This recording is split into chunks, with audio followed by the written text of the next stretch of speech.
Hello and welcome to the Getting There Show, where we speak with brilliant people and unpack the key influences and decisions that have helped them get to where they are today. You'll get the books, the mental models, the inspirations, and all the steps in their journey to help guide you on your own path. As Isaac Newton said, "If I have seen further, it is by standing on the shoulders of giants." Today's giant is a fantastic woman called Joanne Schwartz, who after getting a degree at McGill in commerce, worked her way from digital marketing roles at tech startups in Israel, including one that was acquired by Facebook, to data analyst roles at household tech brands like Spotify, Just Eat, and most recently, Babylon Health. This episode is full of insights for those wanting to break into data roles and tech companies more broadly. Joanne shows her clear passion for her work, but also her passion about helping others forge their career paths. We discuss the steps people need to take to land data roles, what it means for companies to be data inspired, the importance of giving and receiving direct feedback in management positions, and a whole lot more. As always, we make sure to include all of Joanne's toolkit and influences in the show notes, so as to maximize the chances that this show helps you get to where you want to get to. Okay, let's roll. So Joanne, how are you doing? Hey, good, thanks. How are you? I'm very well. So are you in London at the moment? Yes. Yeah. And have you been in London throughout the pandemic? So actually, I was traveling in Asia before the whole pandemic thing started. I went away at the very beginning of February, and I had to come back early. I came back in March, and I've been here ever since, with the exception of 2 months in Israel, where I went to visit my family. They all live in Israel, and a week in France. Oh, wow. When we could travel. Yeah, and whereabouts were you traveling in Asia? I went everywhere. I did like one of those fast trips, staying in each place just for a few days. That's what I wanted to do. I just wanted to get to know as many places as possible so that I would know which ones to come back to. I went to Cambodia, Laos, Myanmar. Myanmar is amazing. Singapore, Bali, Philippines, and I had to flee the Philippines. And then Taiwan, which is also amazing. And then I had to come back, unfortunately. Oh, wow. Yeah. And what was your favorite place if you had to choose one? I have a few. It's really difficult to choose because Taiwan was overall the best place, but Myanmar is just so authentic. And then Singapore, like very developed city. After Cambodia, Laos, Myanmar, it was just a nice change. But I also really like Bali. I have a very hard time choosing. I like everything. So you've got a long list of places that you can go back to once the pandemic's over. One day, hopefully soon. Yeah, absolutely. Well, it looks like everything's ticking in the right direction. Let's hope so. No surprises, right? No curveballs. No, exactly. So Joanne, the first question we like to ask is, how did you get to where you are today? So it'd be amazing just to provide a little summary of your journey to date. Okay, super. So I'm originally from Costa Rica, and I finished a bachelor's in communications there. And then I went immediately to McGill University in Montreal to study business and economics. And I finished in 2008, which was really a horrible year to enter the job market. So I went back to Costa Rica for a few months and worked in equity research for a bit with a New York bank. And it was very interesting. It was a very interesting year to do that. But then life took me to Israel. As I told you, most of my family was living there at the time. Now all of them live there. So, and there was a good job market at the time. So that's really where my career started. I got a job in a mobile advertising network to really learn the trade. And then I started working in different startups. And I actually got my first startup job through LinkedIn. I was viewing profiles of people I wanted to be when I grew up. So just basically to look at what people's career paths have been and the skills they gathered over the years. So the day after I did this exercise, I actually got a message from someone saying that they were looking for exactly the same, someone with my exact same background to join them at Get Taxi, which are now called Get. So I interviewed, I got the job, and unfortunately, both he and I stayed only for a few months because of cultural fit. But that was really the start of my career. He then recommended me to one of his friends at a company called Onavo, where I worked for about a year and a half doing what they call growth, which basically means building and maintaining a customer base. That's also where I learned to work with engineers, run different experiments of all kinds. I learned SQL, and I also made amazing friends. I achieved a lot in this company, and I actually left to start a growth consultancy because I had many people coming to me with questions and advice. So I said, oh, I may as well just monetize it. And this was probably the best time of my life. Mostly because I was working 3 days a week, but I learned a lot. And actually, Onavo got sold to Facebook 2 weeks after I left it. But I was doing, like consulting, freelancing, and all sorts of jobs for all different kinds of startups. It was really fun, and I learned a lot. But when I moved to London 6 years ago, I realized that startups here are quite different. There's a different startup culture. So I was better off to start by looking for a normal job rather than continue with the consultancy model. And I also realized at the time that my favorite part of the job was to analyze data and then make recommendations. So I decided to focus on analytics. And a friend of mine from my previous job recommended me to a company called Voucher Codes, where I started as a lead analyst. And I did some very interesting work there, and I learned a lot of technical skills. I also made some good friends, but I left it because I felt like I had no support. Like there were no data engineers, and we can talk about that later. But then I got hired at Spotify, which was so cool. Literally the coolest job of my entire life. And it's an amazing company. I met bands.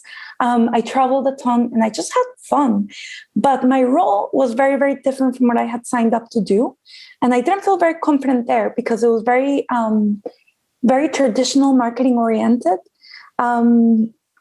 But there are some periods in your life, in your career, when you could be more easygoing. But I felt at the time that I needed more. So I learned a lot about traditional marketing, which was very new to me, also about managing stakeholders. And I also learned how to prioritize there. And those are very important skills because those skills were the ones that enabled me to move to Just Eat. That's why I got hired as a senior manager in analytics, because they needed someone with very good leadership potential, pretty good analytical skills, and also good prioritization sense. And I was at Just Eat for 2 years, and I absolutely loved it. I mean, not every day, but most days. So I went from managing one team of 3 contractors to 4 global teams with 14 people in total. And I got to see how a FTSE 100 corporation operates at the strategic level and makes decisions of all kinds. And I also met some amazing people there. And I'm still quite good friends with some of the people on my team. And I feel very dearly about the people that were around me. Some of my biggest achievements there were about leadership and team management, influencing, shaping the analytics function at quite a large company, and also creating different ways of working. And I left for personal reasons. And also because the company was going through a merger and the team started to change a bit. Not all of those changes suited me. So I decided to leave and go traveling, as I told you before, because I never had a gap year. So I just said, I'm going traveling, and then I'll look for a job after. But thankfully, I actually got my job at Babylon Health before I went away. And I managed to do most of my trip. But because of COVID, I had to shorten it, come back early. So I came back to London, started working at Babylon almost a year ago to the date.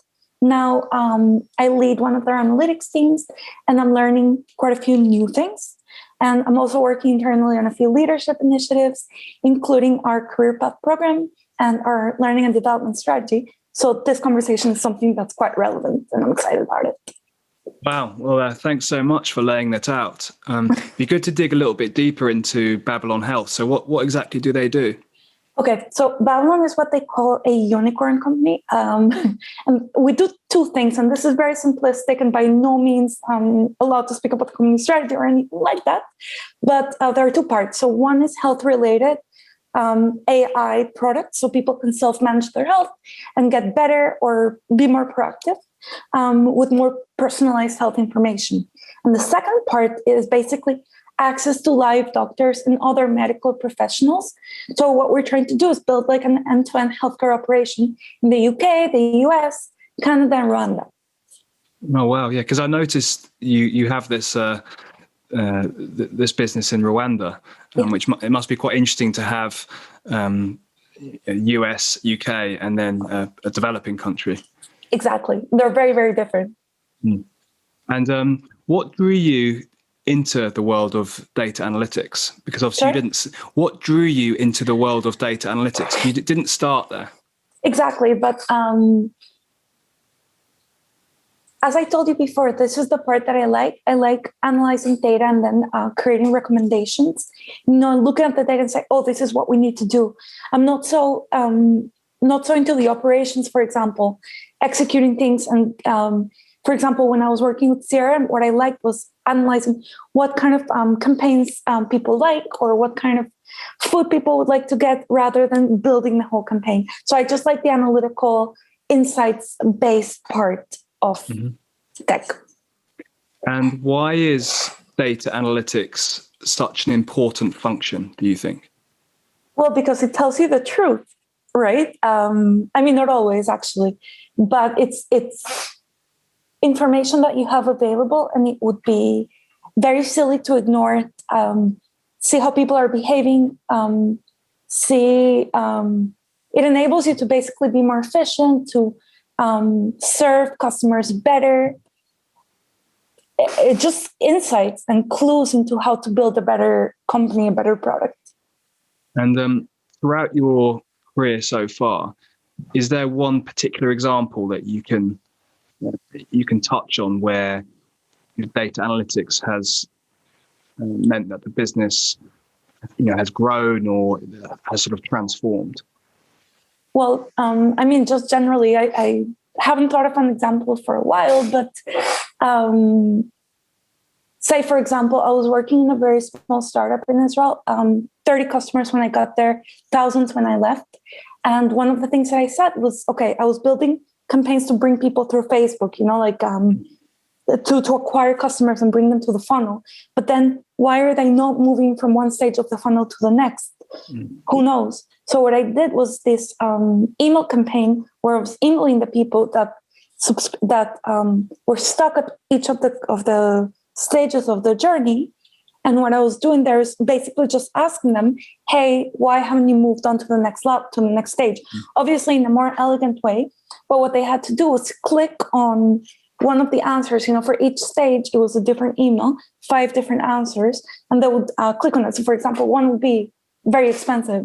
Another one would be, I don't know, I don't trust you guys, whatever it may be. Then I got the very simple data, right? Clicks on how many people clicked on each of the hyperlinks. And this just basically informed like how well we were communicating the different aspects of the value proposition on our product, on our marketing, and so on. And that just basically enabled us to optimize the customer journey, and also optimize the product and optimize the marketing. It's a very simple example, small data, but it had a big difference. Yeah, exactly. It just proves that you don't need massive data to be data inspired. That's really interesting.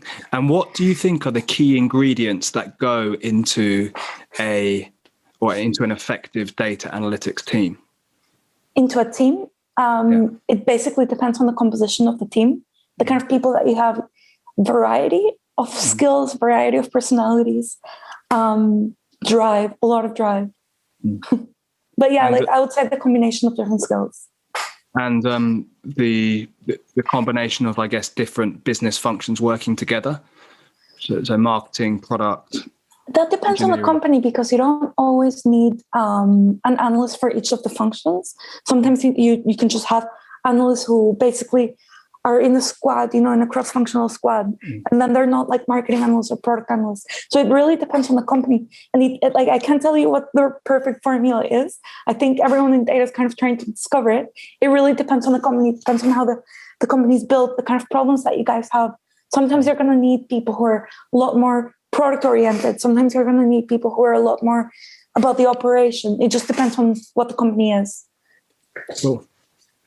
And what about tips for getting into data analyst roles? So a lot of people in our community don't have data backgrounds, but they find data a potentially exciting career path. What would be the tips that you'd say? So I have many of these because, again, I did the transition myself. I've helped other people make the transition, and I've also managed teams. So the first one is do not give up, because people will constantly give you feedback and tell you that you can't do things. I got that as well. Like people always told me before I moved to London, you can be an analyst because you don't have these hardcore technical skills. But that was not true. So don't listen to people. The second thing is upskill. An analyst is always learning new skills and new tools, technical and otherwise. So look at job descriptions for analysts at companies that interest you. See what they ask for in the requirements and design a learning plan. I think that's the simplest way to get started. The most important part of being an analyst is curiosity. Trust me, if you're not interested in the problems that you're trying to solve, you're probably not going to do a good job. So look for companies that you're passionate about or products that you constantly use and can sympathize with the users. And that's really how I ended up at Spotify. I was interviewed for a bunch of roles at companies that had nothing to do with me and my life. But one day I said, okay, I'm going to make a list of the 5 products that I use. And Spotify was one of them. I went to the job site. There was miraculously a perfect job for me. I applied, interviewed, and got it. So curiosity is absolutely key. And then also anyone can be an analyst because there are many different kinds of analysts, like reporting or BI analysts. They create great visualizations. Insight analysts look at qualitative or survey information to look at the big picture. Product analysts run experiments and look for ways to optimize products. Marketing analysts do the same for advertising, CRM, and customer journeys. Operations analysts focus on processes and services. So try to think of what kind of work you want to do. So for example, dashboarding has never been my forte. So I was never going to become a BI reporting analyst, but I am very good at other things that enabled me to look at strategy and marketing and product. So just look at your strengths right now. And then lastly, and I wrote a LinkedIn article about this almost a year ago, about the exact skills that people need. And I think it comes down to 5 things. First one is analytical problem solving. And I think this is the main component of the job. And for the people who are listening to this, you're in business school, so you're probably good at this already, or you are getting good at problem solving. So you need to be able to manipulate and interpret data.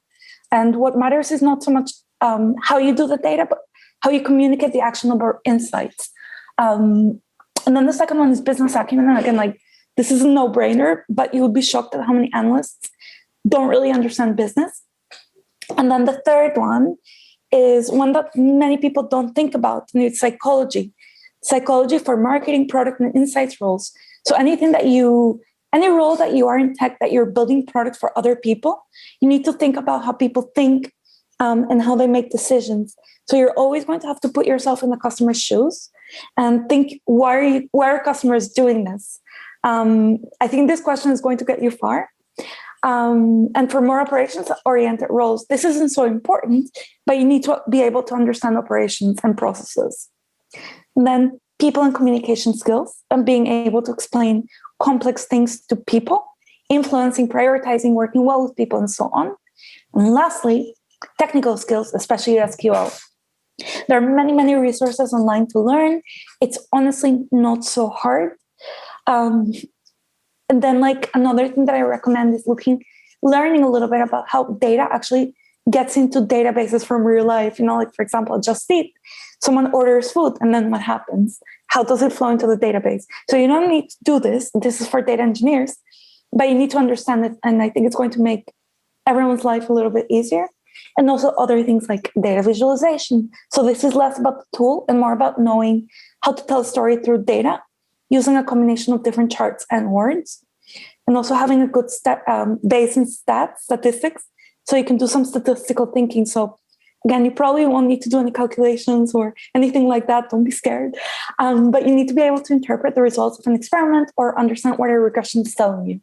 And that's kind of my advice. I hope I summarized it quite well. Yeah, no, absolutely. That's a real gold mine for potential data analysts. So thanks so much, Joanna. In terms of data-driven companies, why do you think so many companies fail at being, data-led? I think that's harsh to say that they're failing at being data driven, because it is a process. It is quite a long process to become data driven. Obviously, it depends on the company size. But I would say culture, like everyone wants to become a data driven company. But again, this is a process that requires people to change the way they do things, the way they think, the way they lead. And most people don't really like change. But also, I feel like these companies, I don't know exactly which ones, but maybe they're rushing into it. They want to be data driven too quickly. So I think that a better way of doing this or using data, integrating data, is to be data inspired, where you're basically using data as a compass, as I told you before, a source of truth or hint.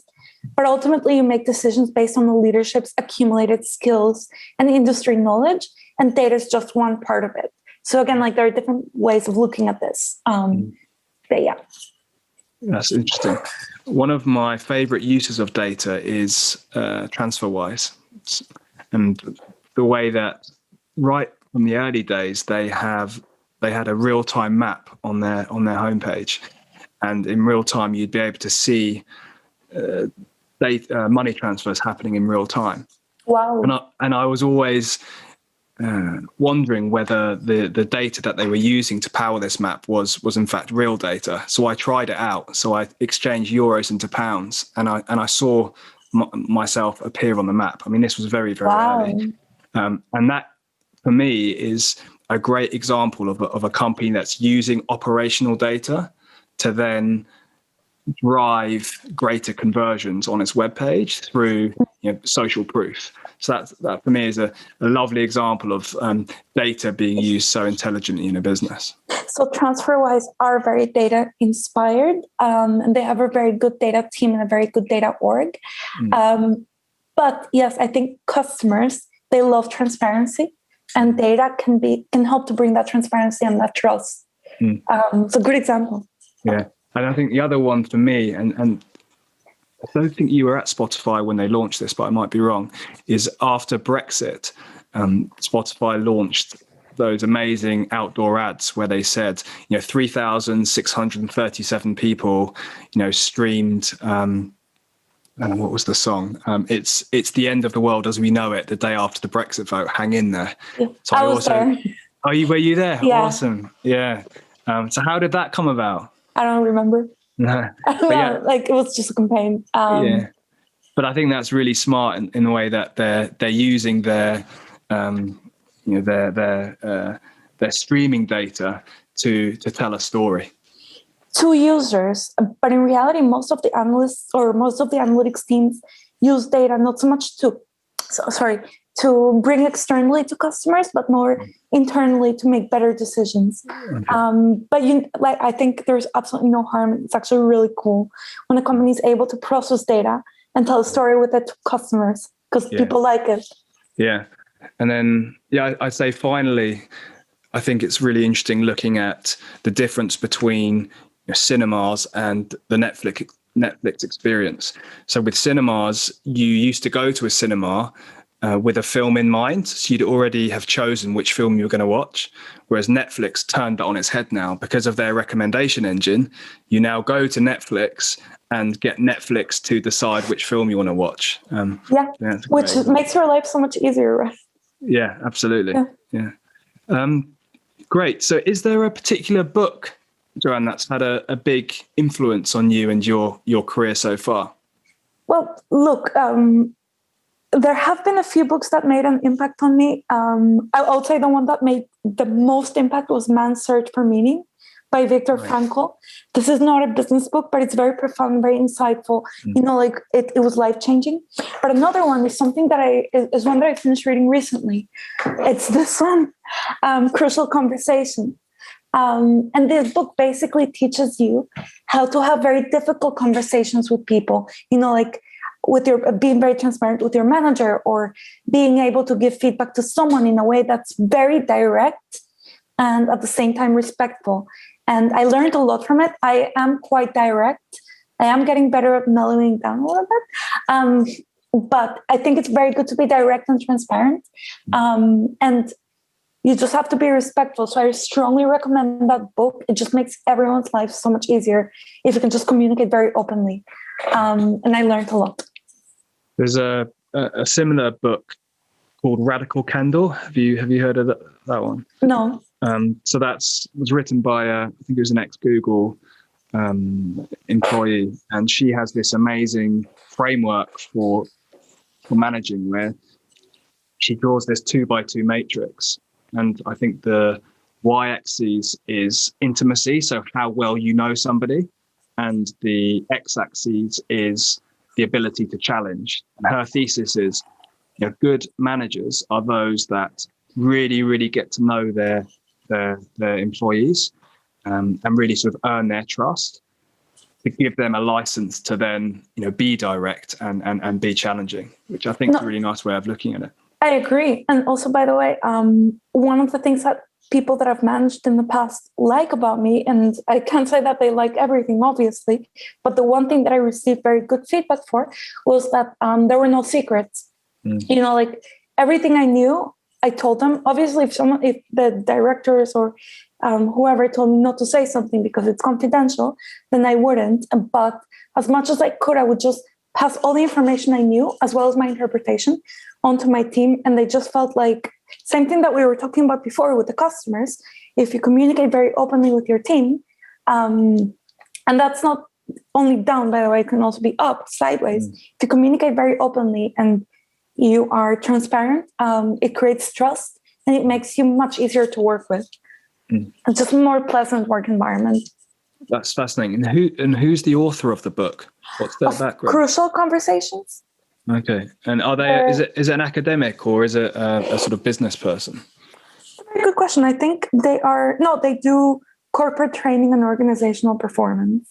Oh, interesting. I'll definitely check that one out, and I'll obviously include it in the show notes.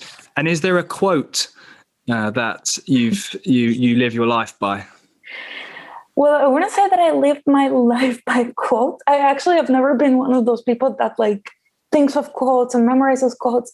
But there's actually one that I saw at a really cool bar in Tel Aviv back in the day. It's in French. And it just made an impact on you, because you're always stressed and you're always like thinking of problems. And this quote is by Marcel Duchamp. And it translates as, there is no solution because there is no problem. So every time I think of this quote, I'm like, you know what? Maybe this is not a problem. Maybe like I don't need to think of a solution because it's not really a problem. And it just gives you some perspective. It keeps me a little bit grounded occasionally. Oh, that's nice. And finally, what is your favorite interview question? Because I guess in terms of interviewing people, you've probably interviewed quite a few.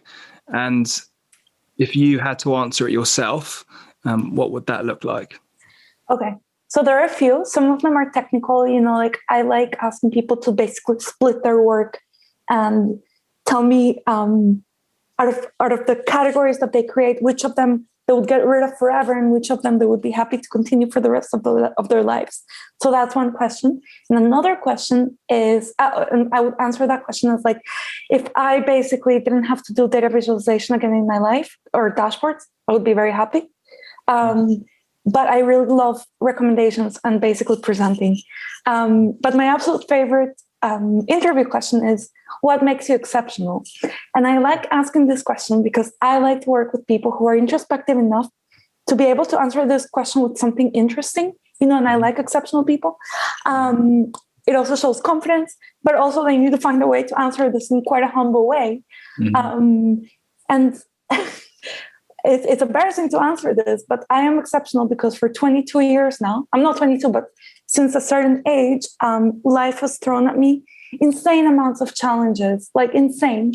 And I've never lost my motivation. And listen, some of these problems are normal. Like, for example, I have flat problems right now, noisy neighbors. Sometimes you have job problems and relationship problems, whatever. Also, some of these problems are generational, like graduating into the 2008 financial crisis. That's not just me. However, many of the challenges that I've had are very individual. to me, to my life, to the environment, to my family. And some of these have been very, very difficult, but somehow I'm still here, still going, quite resilient, quite ambitious. And I think that is an exceptional achievement.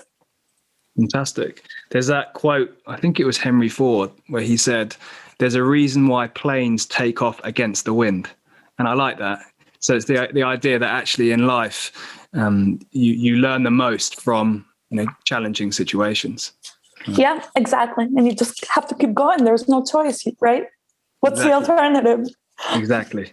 Well, that's a fantastic way to end my questions, but we do have a couple of questions from our community. Okay. So a guy called Daniel said, what is the optimal background to get into data roles at tech companies? Okay. So this is a fantastic question. And I have really good news and also really bad news. So the good news is that there is no optimal background.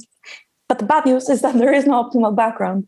To give you some perspective, at my previous 2 jobs at Babylon Just Seat, my teams have done an exercise where every person tells the whole team about their journey. Some people have done, for example, a course in humanities, like in university, and then they start working in a graduate scheme. They discover they like analytics. Other people studied STEM, like science, technology, engineering, and management. Mathematics. And this was a very natural career for them, like decision science and mathematics. Other people like me come from the business side and are good at solving problems. So every job and every individual is different. And also every hiring manager is different and has different needs. So I can't stress this enough. Keep that in mind when you're doing interviews. You are going to fail quite a few. Not because you're not good, but because the hiring manager has an idea of what they want. And this is especially true in technology companies where there is no single career path. It's, to be honest, when we interview people who come from like investment banks and Big Four consulting firms that have very structured career paths, they struggle with this. They don't know how long it's going to take to get promoted, or they don't know what the career path is like. So in tech, you just have to figure out what are your strengths and use them as leverage for your first analytics job. And then from there, create your own path. Go with the flow. Literally, that's the best and only way to work in a tech company. But by the way, this ambiguous career path is also the reason why there's so much imposter syndrome in tech. Everyone has it and no one talks about it enough. Just because you think that everyone else comes from another background and they know everything, like you're the only one that doesn't know because you come from like humanities, or you come from humanities so you don't know math, or you come from math and you don't know business, but no one knows everything. And that's the beauty of working in tech companies. It's also the hard part. So just like, again, make a list of your strengths, of your experience, and use this as leverage, because there will be someone else who's better than you at other things, but you will be much better than someone else in some other things. And this will land you the right job for you. That's a fantastic answer. And it's actually, I have a similar question, which is from a woman called Marie. And she says, how do you start getting into data scientist, analyst positions with no prior work experience in the field, but only a related degree? Okay. So let's split data scientist and data analyst, because for most data scientist roles, you're going to need advanced degrees in mathematics and science, plus quite advanced Python or R and modeling skills. And sometimes you can find data science jobs without these skills, but it's rare. You can also move internally. For example, I know a few people from my previous job who said, you know what? I'm an analyst and I like analytics, but I actually enjoy the data science part more. They upskill and they move internally. And that's not super hard, but it's more difficult to do it when you come from the outside. Also, many companies call their analysts data scientists. Let's not go there, because I don't know if it's right or wrong. And also it's not really my job to judge other companies. But basically, when you're reading a job description, make sure that you know how to do the job. Now, for analytics jobs, the best way to find a job is to realize that you probably do have prior experience in the field. Again, if you've solved problems with data in the past, whatever small or big the data may be. And I presume most of the people, especially Marie, have, otherwise you wouldn't be in business school, you probably have a huge advantage because you know how to solve problems and you know how to use data for it. And again, like, make a list of your strengths, use that as a starting point, change your CV to highlight the problem solving and the interpersonal skills you've developed over time. You know, like if your CV right now is very much, if you come from, I don't know, investment banking, and you're very much focused on the size of the deals and how much, like the size of the deals, that's not really interesting to most data analytics managers. It's more how you did it and the problem solving and the end result. So change your CV a little bit so that it's more about the problem solving and the interpersonal skills you developed over time. Oh, and lastly, learn SQL and practice. Again, it's not that hard. If you know Excel, it's quite easy. I like to think of it as a massive VLOOKUP, massive, but it's kind of the same concept. You're just looking for data, aggregating data, manipulating data, and the syntax is relatively simple. So do it. It's worth it. Awesome.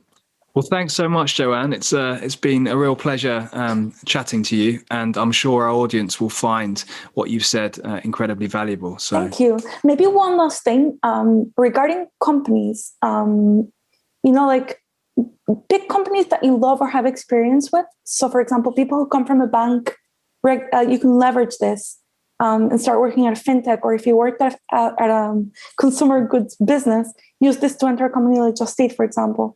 Having passion is really important, and make sure that the job you're going for, you actually understand the role and you understand what is expected of you, so that you have the right support. Got it. But yeah, thank you very much. Thanks so much. Cheers.